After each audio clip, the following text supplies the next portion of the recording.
Okay, welcome to our neurology lecture. The agenda today is to take a look at the nervous system, which is the system of communication that senses, analyzes, and responds to stimuli in our body. If you see a red light, right, you think about it, you're sensing the information, then you brake. You see a yellow light, you think about it, and then you drive right through. No, you should slow down. This obviously is the nervous system. Thoughts, movement. It's complex, but it's probably our most fascinating system. So why don't we begin with the central nervous system versus the peripheral nervous system? In other words, the organization of the nervous system. And if you want to follow along in the textbook, page 510 starts with a story, the case of the burning arm, and it's a story of pain. What are nerves, ladies and gentlemen? They are thoughts, they are movements, but they are also pain. They sense. You don't always have nice sensations, do you? How many people have had pain in their life? No. Most of you probably raising your hand, right? No doubt. That's nerves. How many have had nice sensations? All of us. So the nerves are where it's at, and the story is about pain due to spinal issues. All right. And we continue in the story in the chapter to go through, we start with pain because that's what our story starts with. And then we go over the nerves. If you look on page 515, figure 14.14, you've got a bunch of nerves, shows how they respond. The organization that we're starting with right now is on page 516, all right? And then we move on through the chapter to address neurophysiology, which is how nerves function. How do they send an electrical impulse? And we've compared nerves to an electrical wire. I said my father in the last class was an electrician, and, retired. And electricity drives your computer, drives your brain waves. Electricity is where it's at. And we're going to compare the nervous system with the electrical conduction. How's electricity different than nerves later on in the chapter? So let us begin. The way in which we compare the nervous system, central nervous system, with the peripheral nervous system is very easy. If it's in the brain, excuse me, and it's in the spinal cord, that means it's the central nervous system. Everything else, you don't know the answer, is the peripheral nervous system. So figure your brain, your head, anything in your brain and in your spinal cord going down. That's the central nervous system, your axis, right? Inside your axial skeleton. Your peripheral is everything else. Hands, feet, along here, right? All of that is peripheral. We say that central nerves are more difficult to heal than peripheral nerves. Peripheral nerves do heal, but it takes 2 years, and sometimes not completely. That's interesting. They heal at a much slower rate. Spinal nerves, brain nerves, that's why stroke and spinal cord injury is worse, because it heals more difficult. And there's a variety of reasons for that. We won't get into it. They're a little more complex, central nerves, and etc. Okay, so let's divide the peripheral nervous system into 2 branches. Basically, if you use a nerve to move, move your hand, move your neck, we call that under the somatic nervous system. So all nerves under voluntary control of your brain, in other words, skeletal muscles, those that go to skeletal muscles, that all falls under the somatic nervous system. So if you can consciously control it, it's a somatic nerve. If I say you're moving your hand, or you're walking, it's somatic nerves. Autonomic nervous system is what? Automatic. Like an automatic car, you don't have to shift as much as a standard. The autonomic nervous system is the involuntary control of smooth muscle, cardiac muscle, and glands. In other words, the autonomic system controls things that are automatic in your body. It automatically, your stomach digests its nutrients. You don't say, I think I'll voluntarily digest the ho-ho today. it's not somatic. So autonomic means automatic, things that happen automatically. And we break down the autonomic nervous system into sympathetic and into the parasympathetic. Sympathetic being, of course, think of it as sympathetic. It's emotional. It brings out your heart rate.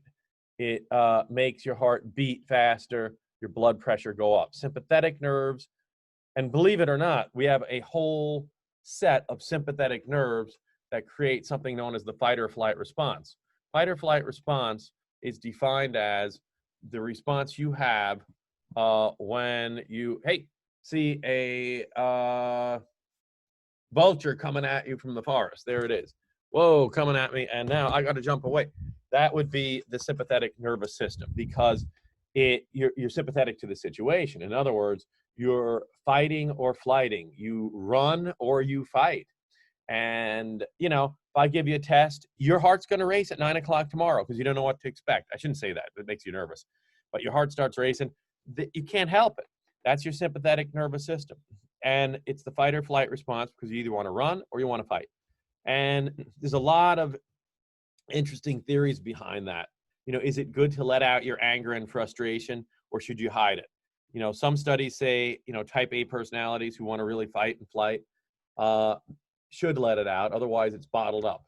And some studies say that it makes it worse. So I have not found a decent answer to it. The parasympathetic, I find, is very interesting. It's a whole set of neurons that relaxes you, the opposite of sympathetic. It relaxes you and makes you calmer. And believe it or not, your antidepressants and certain type of antipsychotic drugs are stimulators to parasympathetic nerves to relax the individual. So it's interesting that we have a set of nerves to relax us and a set of nerves to stimulate us. When we divide the nerves up in terms of the types of nerves they are in the peripheral and central nervous system, we find that there are sensory neurons. Again, the word neuron is a fancy word for nerve. Sensory neurons bring impulses to the central nervous system. In other words, let me give you an example of a central nerve. A central nervous nerve, you touch a hot iron. If you feel the hot iron and it sends it toward your spinal cord and your brain, that is a sensory nerve. It senses it. When you move your hand away, that's a motor neuron, bringing impulses away from the central nervous system. So goes from the brain to the hand, and you move your hand away from the hot iron, then that's a motor neuron.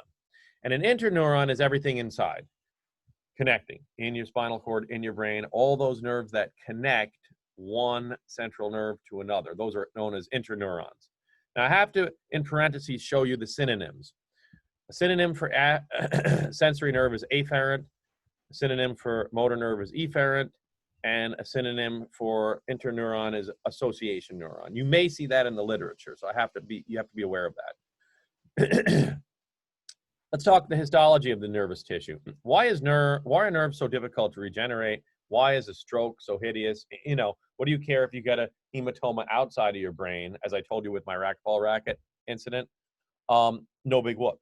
But if the hematoma were inside the brain, then we're talking some serious stuff. No good, because nerves are densely packed and, as I said earlier, poor to regenerate. So luckily I never had anything like that. But that's why brain damage, spinal cord damage is so serious, because it's very densely packed, and damage in a tiny little area affects a lot of nerve cells. So again, let's talk about that. The densely packed histology of nerve tissue means that there's less than 20% of the central nervous system as extracellular space. So not a lot of just space sitting around. And if you remember back to your areolar connective tissue and your adipose tissue, there's a lot of space in there. So damage to it's not so serious. But brain, not a lot of frivolous space. And so the two types of cells that we find in the nervous system are as follows. We have the neurons and the neuroglia. The neuron, again, is just your general nerve cell. All right, that's the picture you see on page 513, in figure 14.2.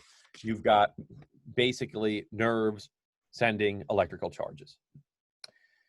Neuroglia, we have not talked about. Neuroglia are support neurons. We think Einstein had more of those, making him smarter. I don't know. But half of your brain, about 50% of your brain's mass, is neuroglia. Neuroglia, the word glia means glue. This is your nerve glue. And when we say glue, we really mean support. What are the supports to your neuron? This is a picture of the neuron. You've got to memorize the neuron's picture. And you've got to know 5 parts of the neuron. And you'll always get a question on that. The basic cell of the neuron right here, the cell body, also known as the cyton, that's just the cell of the neuron. All right, that's where your mitochondria, your organelles are found. The dendrites receive electrical impulses. So, you know, this little arrow shows the electrical impulse going to these little filaments. Those are, they receive the information from another neuron, you know, and the axon transmits the electrical impulse. What I always found interesting is the myelin sheath. It is the insulation around the wire. Every wire has insulation, you know that, and so that you don't get electrocuted. That makes sense. Wires, like, you know, your telephone wires, your electrical wires going to your house have some insulation around it. That said, you don't want to get near it because, God forbid, there's a break in the insulation. That's the myelin sheath. It's made of fat and it coats the axon to prevent dissipation of the electrical charge. You don't want the charge petering out. That would be bad. And it ends in the terminal branches. The electrical charge ends in the terminal branches, and the terminal branches have little ends that we're going to look at closely in the end of the lecture to show you something known as neurotransmitters. Neurotransmitters are chemicals that continue the electrical charge to the next neuron. And so some facts, fast facts to talk about over dinner about neurons. And you've got to do the dollar bill drop with your parents, okay? And bet them the money, for God's sake. You know, you've gone through a whole A&P course. You can tell them, I need to bet you $20, at least that you learn something from this class, how to make money. And, you know, remember the dollar bill drop again, right? Put your hand on a table, put a 20 in between their fingers, and if they can't catch it, you get the 20. You got to do that. And then give them some facts. They'll feel better about losing the $20. Longevity, a nerve can live over 100 years. So they have longevity like you wouldn't believe. You know, your skin cells, your blood cells, you know, hair follicles, they all die off. But nerves stay for a long time. And that's partly because they're expensive to make, you know. Then we have the fact that they're amitotic. That means that they cannot divide. That's good and bad. The good thing is you don't want too many nerves dividing, and because natural cell death is something you want with your neurons. Cells dying off. Otherwise, you'd have too many thoughts. The schizophrenic has too many thoughts because they don't have something called apoptosis, which is natural cell death of certain cells. But I'm getting on a tangent here. My point is the amitotic is generally bad. You damage the brain, you lose it. You hurt it, you lose it, okay? Because it can't just divide. You're not going to lose a piece of your brain here and then just develop more. You can maximize what you've got. So a stroke patient loses this part of the brain because they have a clot here, a stroke. Then they forget how to walk or can't walk. They can reroute brain nerves to relearn how to walk again. This is possible, but it's difficult because of the fact that you can't just resprout new nerves and new nerve pathways. There's one exception, excuse me, 2 exceptions, olfaction and hippocampus. I find these fascinating. And one of my areas of study was neuropsychology, all right? I went into that area as a little bit of a specialty, but let me say olfaction equals, you can write the word smell next to that. Your smell changes over time. It can develop and it can weaken, and that's why people's tastes change over time. Okay, so olfaction, there are these olfactory bulbs in your brain right toward the front, and they change over time. You can, you know, they're mitotic. So that's why elderly people often have a different taste you know that your tastes change. How many liked anchovies as a kid and now like it? I still don't like it.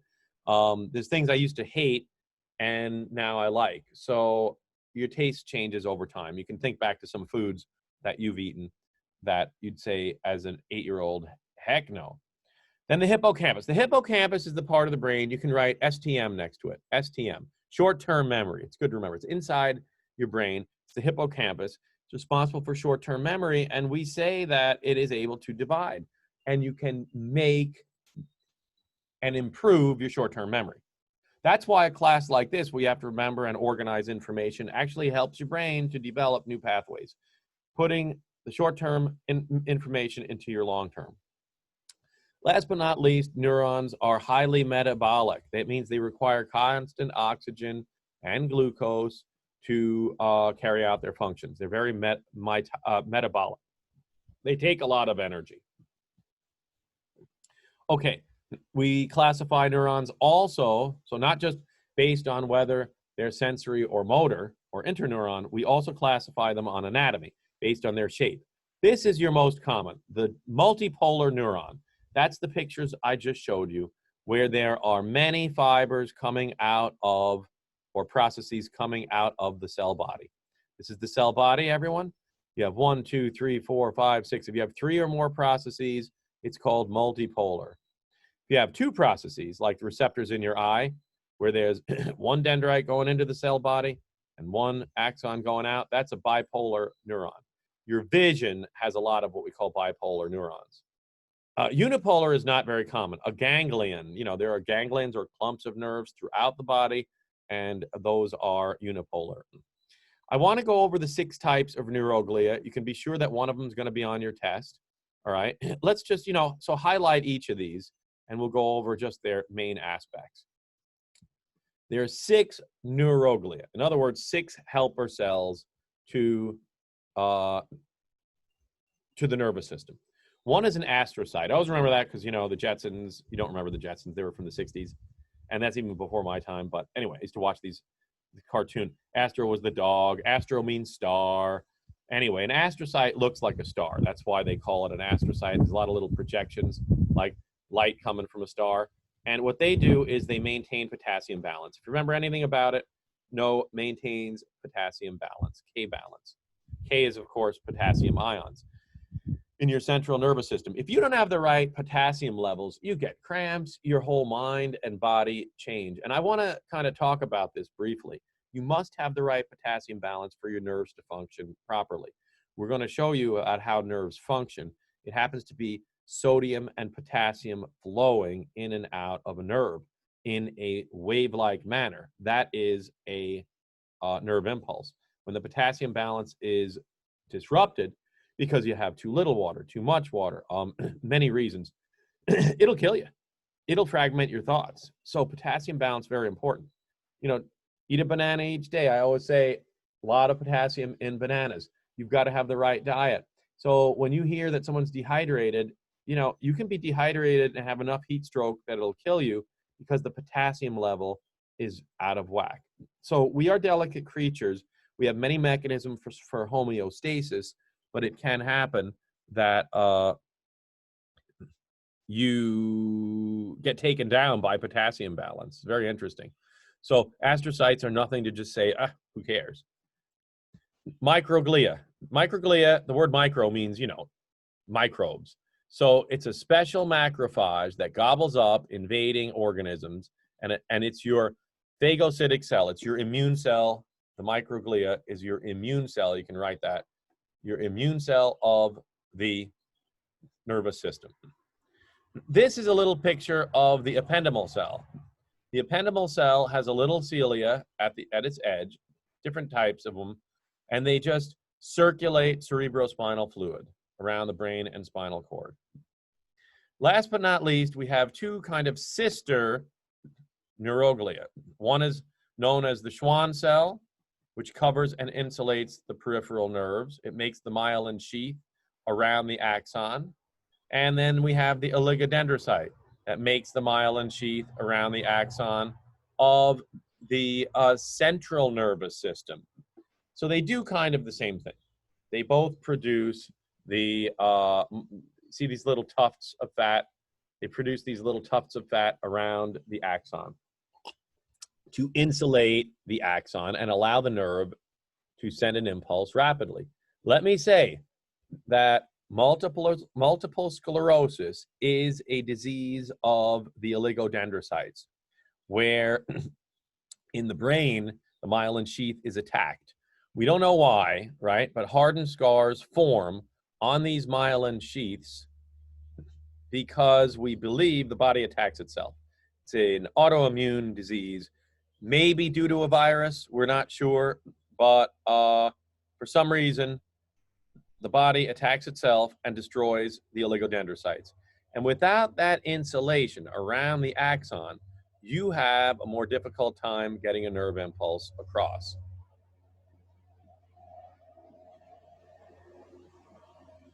Again, autoimmune attack.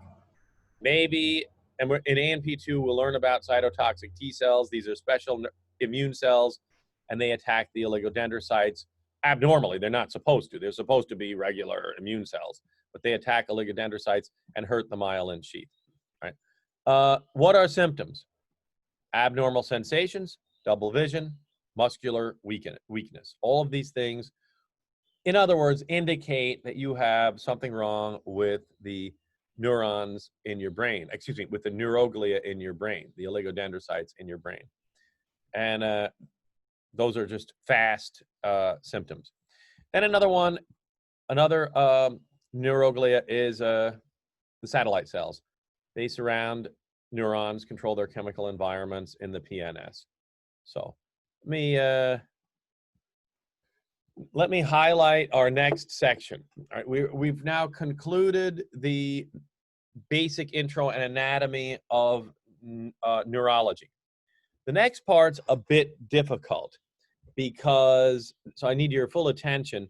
I'm going to say the word transmembrane polarity changes associated with propagation of nerve impulses. Now that sounds really terrible, doesn't it?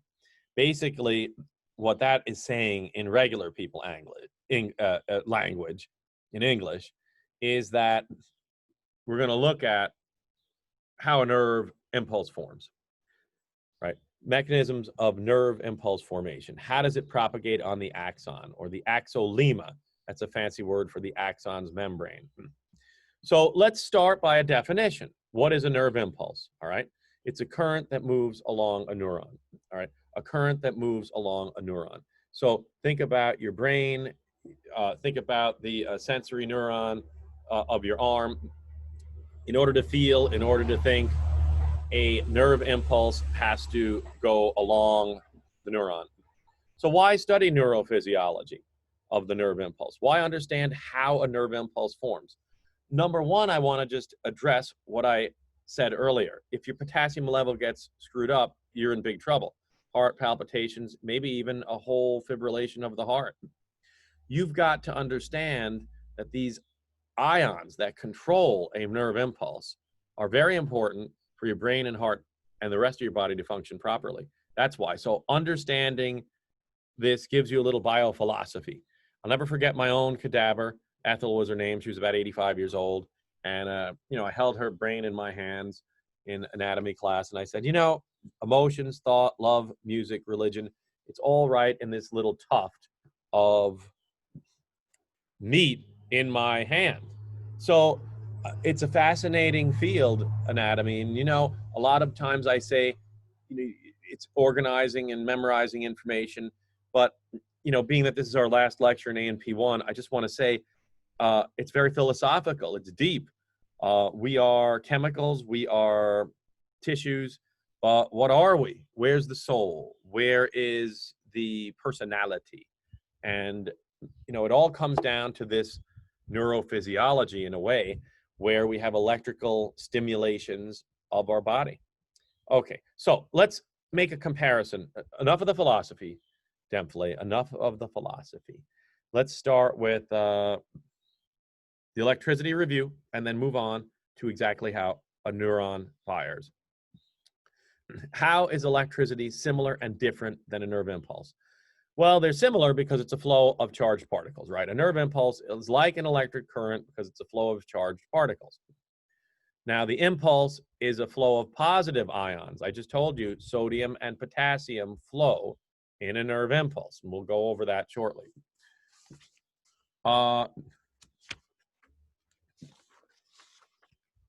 If you take a look at figure 14.7 and 14.8, those are pictures of sodium and potassium flowing.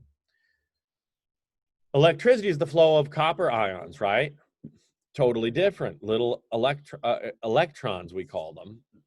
Copper electrons, as you know, flow in electricity.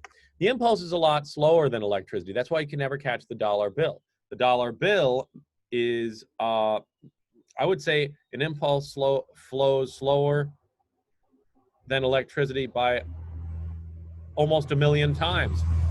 2 meters per second is the rate at which electricity, a meter flows. So you go 6 feet in 1 second, basically, your electrical signals from your brain to your hand. That's about 6 feet, roughly. And that's why it takes a whole second to catch the dollar bill, and you can't catch it. So no good. Electricity is millions of meters per second, much faster.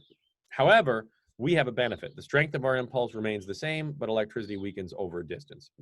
Some things conduct, like metals.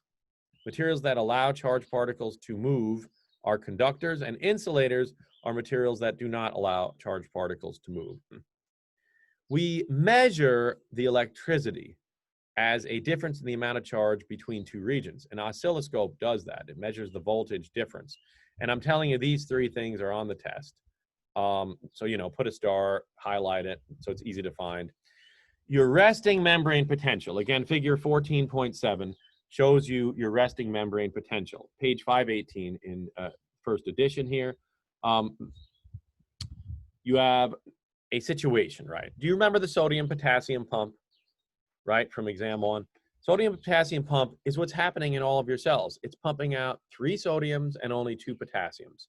So you're getting a resting potential from the sodium-potassium pump of, relatively speaking, negative 70 millivolts, okay? So the resting potential, the inside of the axon, is more negative than the outside by 70 millivolts. So we say resting potential is negative 70 millivolts for any cell, including the neuron. A disruption in that resting potential leads to something we call a depolarization.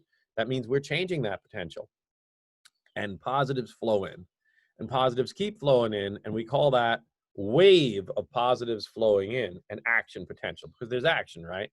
Things are happening. And there's a little picture, same as figure 14.7, of a lot of organic ions inside, and more potassium inside, and more sodium outside. That is all due to the sodium-potassium pump. So at rest, again, make sure you know this number, negative 70 millivolts is the resting potential of a neuron. And it's because of the sodium-potassium pump. See, no one ever told me why the heck I had to memorize the sodium-potassium pump all my 10 years of college. Finally, once I started teaching this course, I understood it. It's to make it negative 70. God forbid someone would have told me all these years. Anyway, but I still thank my teachers in my textbook, because they were still good. They just omitted this fact, which is terrible. All right, moving along. Okay, so the membrane potential at rest, not very permeable to sodium, a little permeable to potassium, but not much is happening. The cell membrane keeps its status quo, same, negative 70. And then the membrane changes during an action potential. There's a dramatic change in voltage. So in other words, you have to think about some sort of stimulus. Let's talk about the steps in forming an action potential, right? Again, an action potential being a disruption in the membrane's potential and a wave changing it. So, excuse me, the stimulus causes either local depolarizations or one big one. But they have to reach a trigger zone, all right? So you have to think of it. What's a stimulus? A stimulus is a little, bite, a thought, a feeling, whatever it is to change your resting potential. Is a stimulus causes that. And it doesn't matter if it's just a little light bite from a mosquito. If you don't feel it, it didn't reach negative 55. So we say that our critical threshold level is negative 55 millivolts. That is the minimum voltage needed to open the voltage-gated channels to allow sodium in and potassium out. Take a look at figure 14.8. That is a picture of the sodium-gated channels so that when there is a change in the action potential, a change in the resting potential, if you look at figure 14.8, the graph on the next page, page 520, they go hand in hand to show you how an action potential occurs. Sodium, and what we're going to do now is we're going to go over the steps, all right? So what are the steps of a depolarization? Number one, you have to have enough of a stimulus to reach the critical threshold potential of negative 55. Highlight that, put a star next to it. That's your critical threshold level that you've got to reach. So you're going up from negative 70 to negative 55. Look at the graph on page 520. You've got to move up. And when you hit that negative 55 on number 3 on the graph, it just shoots right up, and we call that a depolarization. Up, up, up. How does it go up? Sodium channels open quickly, right? Sodium flows in like crazy. And then what happens? Well, voltage rises up to 0, up to 30, maybe 35 if you're lucky. But anyway, keeps going up, up, up very fast, half of a millisecond.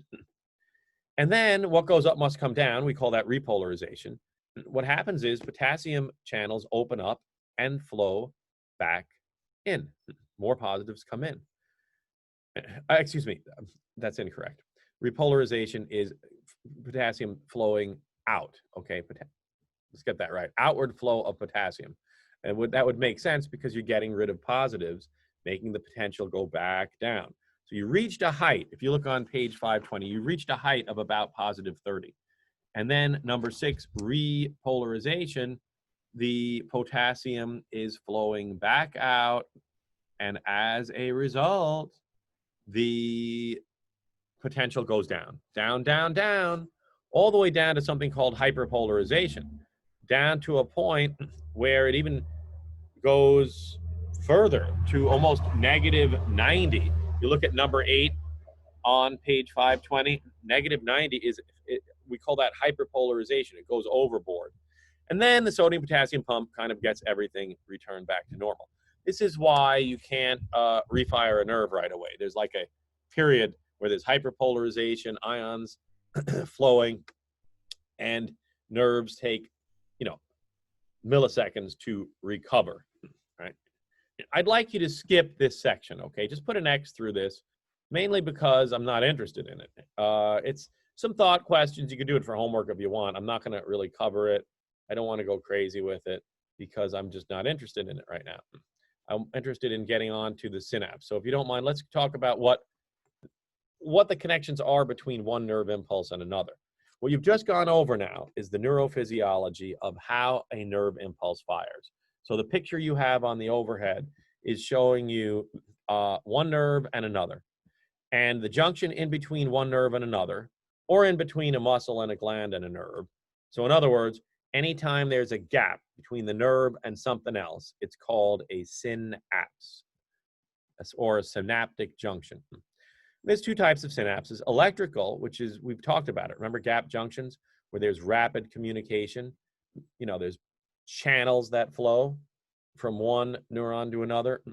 That doesn't require much time for a nerve impulse to travel from one nerve to another. It's the chemical synapse, which is most of our synapses, that requires something called neurotransmitters found in synaptic vesicles at the axon's terminal.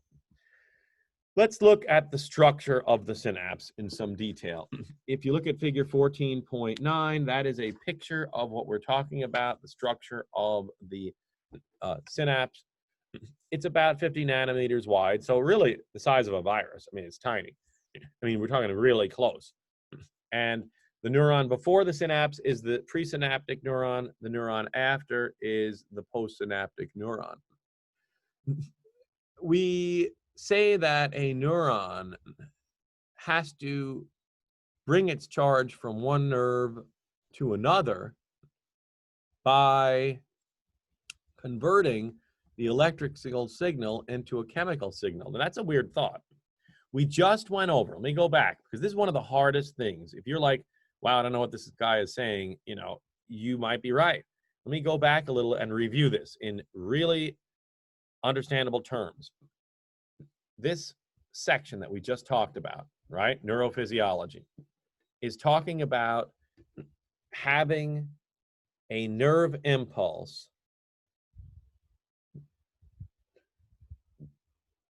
bring an electrical signal along its little body. Okay, how does it do it?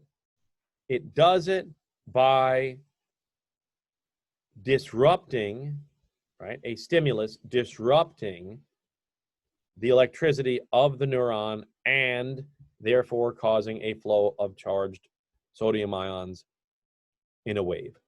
So that is the point of neurophysiology, to understand the electricity of the neuron, that it is not electricity, but it is instead a flow of positive ions in a wave until you reach the end of the neuron. And now what we're doing after all that chat is looking at the end of the neuron. The end of the neuron is the synapse, and the synapse is that gap. And that gap has to be overcome. Now, how do you overcome that gap? It's you know, a gap, it's a little channel. You've got to send a boat, which is known as a synaptic vessel, from one side to the other. And so what does that boat do? That boat has neurotransmitters. The boat is a vesicle. As you can see in figure 14.9, that vesicle has neurotransmitters, or we call them hormones of the nervous system. These are chemicals like acetylcholine that we talked about in the last class that starts a muscle contraction. There are several types of neurotransmitters. I think you'll love one of them. They're all fascinating. We have 50 in our body. But the neurotransmitter does the following. It changes the electrical signal into a chemical signal. In other words, into a neurotransmitter. And that neurotransmitter will then hit the receptors. As you know, receptors are little proteins that receive information. It sends little receptors a message. And then that causes some sort of shaking in the receiving neuron, and the nerve impulse continues. So in simple language, what are we talking about? We're talking about how a current moves along a neuron and how it goes across a synapse to the next neuron. And how does it do it? Let's talk turkey here. The nerve impulse causes calcium to flow into the axon. Right? Calcium's always present. Calcium causes a neurotransmitter to be released. That's this, right? In the vesicle. Out it goes. And in figure 14.9, you can see that. Neurotransmitter binds to a receptor, and the nerve impulse is triggered in the postsynaptic nerve, right? Receptors change their shape, and it can be excitatory or inhibitory. This was a weird thought that I never really grasped as a student. Some nerves excite. That I can understand. You think about it, you catch the dollar bill, excitatory. Some are inhibitory. I don't really understand that, but it's true. Like in the brain, you sense your vision through stopping inhibitory neurons. It's a weird thought, but anyway, some are inhibitory. So some fire to stop things, like vision. I'll leave it at that. We don't have to go crazy. In the end, you have to terminate, obviously, the signal to the neuron. So you have to, either the neuron diffuses away, astrocytes take up the neurotransmitter, or the neurotransmitters are degraded, like acetylcholine esterase. And really, our reaction time when we drive, our reaction time when someone talks, our reaction time when you pick up the dollar bill, or, you know, you can measure it by dropping a meter stick. That's what we used to do in general bio when I taught general bio. Reaction time is how long it takes for you to react. What amount of time does it take for you to react to a stimulus? And to make a long story short, the longer the reaction time, obviously, the worse it is for you, because you can get in accidents more. If you're drinking, on drugs, reaction time goes down, so you get slower, and that's not good. As you get older, your reaction time goes down. That's demonstrable and measurable, which is why driving as you're older is more risky. That's the truth. And so the dollar bill drop, that's a fun one, because, you know, the slower the reaction time, the worse the person is at catching the dollar bill. So that's, you know, and that, as you know, we said that's a trick, because no one can catch it. No one has a reaction time that quick. But there are a few people, 1 in 1,000, that do, either by chance or they're just really fast or really greedy. And that's why I love that trick. And so we say that there's parallel and serial processing with reaction time and all thoughts. Serial processing is very fast. There's one pathway, like a reflex. You know, you hit your knee and it's a reflex. It's fast. Serial processing. Parallel processing involves many pathways, like, I don't know, seeing a pickle, thinking about higher thoughts. That's all parallel processing. That takes longer and is more complex. And all of our thinking, thoughts, personality, fears, rage, hunger, memory is based on about 50 neurotransmitters. And I have Peter Demplay's favorite psychological neurotransmitters here, divided up into excitatory and inhibitory neurotransmitters. Excitatory neurotransmitters I want to go over first. Each of them, I want you to be aware of what each one does. On the test, I think I ask you 1 or 2. And you'll have 40 questions. So, you know, be able to get to this page. Acetylcholine is involved in memory. If you remember anything about memory, remember acetylcholine. The more acetylcholine that you have, the better your memory. That's a general term, rule of thumb. Alzheimer's disease and dementia are in large measure a low amount of acetylcholine. For whatever reason, the acetylcholine production is blocked. In Alzheimer's, it's due to amyloid beta protein plaques that tangle up the brain's electrical impulses. Prevents proper electrical impulse transmission and use of acetylcholine. That is Alzheimer's disease. And only through autopsy can you really know if a person has Alzheimer's. There are many tests, and 1/2 of all seniors over 85 suffer from a form of Alzheimer's / dementia. So it's rather, my father's 84. You don't want to hear that kind of talk. He doesn't have, you know, really any issue with acetylcholine. Memory is pretty intact. So I just want to say that it's statistical. You can get it at age 50. I've heard of cases where a person cannot function at work, and they're younger than me, older than me, my age, and, you know, the acetylcholine is blocked. It's terrible. So it can happen at any age. It's not just old age. It's just more prevalent. Next, so that's acetylcholine, right? It's the memory neurotransmitter. You got to remember that one. If you don't remember that one, I'm coming after you. That's it. Make sure you know acetylcholine. Dopamine. Dopamine is an interesting one. Dopamine is a normal neurotransmitter related to proper mental functioning. You know, you think about things, you properly have nerve pathways. Dopamine is a normal thing. However, I want to say that when a person doesn't have something called apoptosis of their dopamine producing cells in their brain, they get schizophrenia. Apoptosis means natural cell death. APOPTOSIS. I'm not going to test you on that now, but it's an interesting point. You're supposed to, apoptosis is natural cell death, and you're supposed to have a certain amount of cells dying. In fact, if you don't, schizophrenia results. So people with too much dopamine, schizophrenia. People with too little, this is a weird thought, Parkinson's. Parkinson's is when there's not enough dopamine produced by the brain, and you can't just shoot people up with dopamine. Not going to work to prevent Parkinson's or alleviate the symptoms. There is some treatment along that line of effects, but It's not as simple as just solving it with dopamine shots. Dopamine and Parkinson's, the link is that Parkinson's patients without the dopamine don't, shaking is the most common feature of Parkinson's, because the neurons are just not firing right and the muscles can't function properly. Last but not least is norepinephrine, wakefulness and mood. It's low in depression. A lot of your antidepressants now are norepinephrine, and the next one, serotonin uptake inhibitors. That means they strive to keep more norepinephrine and serotonin in your bloodstream.